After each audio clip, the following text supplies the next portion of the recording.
زندگی میں نیکیاں تو بہت کی ہیں، آپ نے حج بھی کیا، عمرہ بھی کیا، میں کیے، ڈاکٹر صاحب کو بھی دینی علوم سے بہراور کرایا۔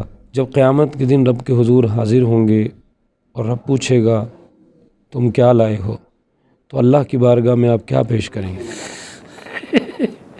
یہ تو آپ نے عجیب سوال کر دیا ہے۔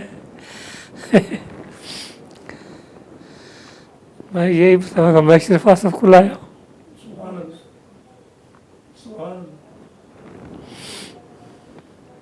کیا زندگی میں کوئی ایسا موقع آیا آپ کی زندگی میں کہ یا والدہ صاحبہ کی زندگی میں، کیونکہ آپ یقیناً جانتے تو ہوں گے کہ ڈاکٹر صاحب نے کوئی ایسا قدم اٹھایا ہو جو آپ کی اجازت کے بغیر ہو اور آپ کی مرضی کے خلاف ہو؟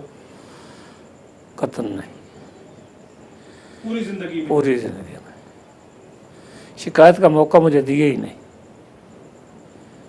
آپ کیا سمجھتے ہیں کہ ڈاکٹر صاحب کی کامیابی کی بنیادی وجہ کیا ہو سکتی ہے؟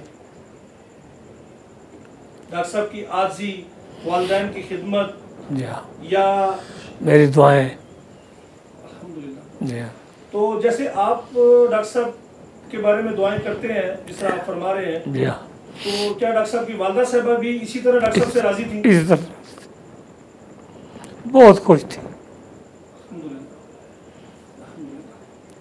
خدمت والدین کے حوالے سے کچھ ارشاد فرمائیں آپ کہ ڈاکٹر صاحب نے آپ کی اور والدہ صاحبہ کی خدمت میں کوئی کمی، کسی قسم کی غیر ذمہ داری کا ثبوت تو نہیں دیا کسی موقع پر؟ کسی آپ کو قسم کا موقع پر اس کے بارے میں کچھ ارشاد فرمائیں۔ ڈاکٹر صاحب نے والدہ صاحب کی بڑی خدمت کی ہے اور میری بھی بہت زیادہ کر رہے ہیں۔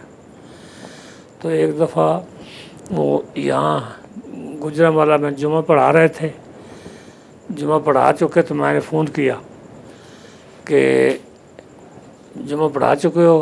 ہاں جی پڑھا چکا ہوں۔ میں نے کہا گھر آ جاؤ، کیوں؟ میں لاہور جانا ہے۔ میں کہ نہیں لاہور نہیں جانا، گھر آ جاؤ، والدہ زیادہ بیمار ہے۔ فوراً پہنچے۔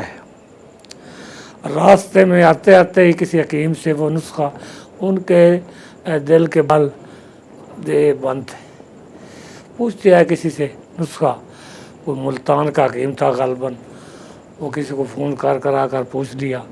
آتے ہی وہ نسخہ لکھ کر ہمیں دیا، ہم رات کو بنانے شروع ہو گئے اور اسی رات وہ نسخہ بنا دیا اور ان کو آرام آ گیا نسخے سے۔ یہ کافی دیر آرام رہا کہ انہوں نے ہمیں ہر لحاظ سے نوازا اور خوش رکھنے کی کوشش کی، بہت خوش رکھا میں۔ آپ ڈاکٹر صاحب سے راضی ہیں؟ بہت راضی ہوں۔ ڈاکٹر صاحب کے بارے میں اماں جی نے بھی کبھی کوئی ڈاکٹر صاحب کی اچھائی، ڈاکٹر صاحب کی خوبی، ڈاکٹر صاحب کے ساتھ خوشی کا اظہار کیا ہو؟ ان کی ماں تو بہت خوش تھی ان پر، اکثر دعائیں دیتی رہتی